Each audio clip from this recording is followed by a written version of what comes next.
Nagluto nga ako nitong pansit na ang sahog ay sardinas at walang gulay. Pero saan ka? Masarap ito mga mare.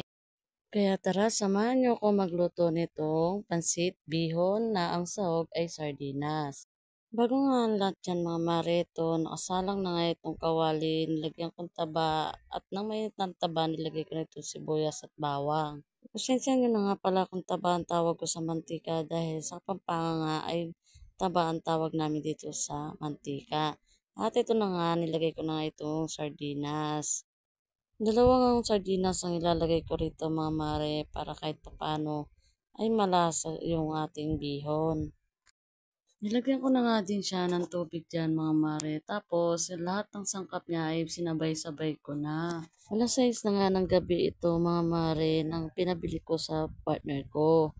Tapos pinahanap ko din siya ng gulay kahit man lang repolyo. Kahit papano ay meron siyang pansahog na gulay. Kaso nga lang mga mare ay sarado na daw yung binibilhan namin dito ng gulay. Sabi nga ng partner ko kung napaaga ko daw sinabi na ito daw yung luluto ko, sana daw nakahanap man lang siya doon sa may talipapa. Malayo kasi yung talipapa dito mga mare, kaya kailangan pang magmotor. Kaya sabi niya, wag ko na daw lagyan ng gulay, ay okay naman. Basta, ang importante ay masarap daw ang pagkaluto. Kaya para sa kanya, ay sasarapan ko ang aking luto. Choice. Bali, ito palang bihon mga mare. Ito ang uulamin namin ngayong gabi. Kayo ba mga mare, inuulam nyo rin ba itong pansit bihon na may sardinas? Mabalik nga tayo dito sa aking niluluto mga mare. Ito nga tuyo na nga itong sabaw nitong bihon. Kaya yan, hinalo-halo ko para man lang kahit papano ay di masunog itong ating bihon. Kaya konting mekos-mekos na lang ay luto na nga at pwede na natin kainin itong aming nilutong ulam ngayong gabi. At nang naluto na nga mga mare, ay ito nagsandok na rin ako para makakain na kami. Kasi nga nagugutom na rin itong mga bata dahil oras na nga ng gabi.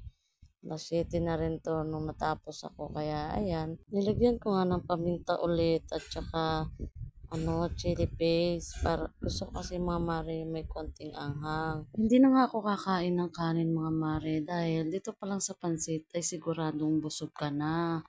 Kaya tara, kain na tayo mga mare. Bali ang mga bata nga dyan mga mare ay kumain sila ng kanin at inuulam nga itong pansit. Sigurado na naman may mga bata na naman ang mapapa only rice dito sa luto kong bihon. Kita nyo naman yung pamangkin kong yun, oh. Alam nyo naman ang mga bata, pagka gustong-gusto nila yung ulam, ay siguradong mapaparami ng kain pagka masarap ang kanilang ulam. Huwag nyo naman pansinin ang mukha ko dyan mga mare, kay bagong ligo nga ako dyan, tapos wala pang kaayos-ayos. Ganyan talaga ako mga mare, hindi talaga ako nagmi-makeup o lipstick o pulbo man lang. Kaya hanggang dito na lang mga mare ang aking video. Maraming salamat sa inyong panonood. Bye!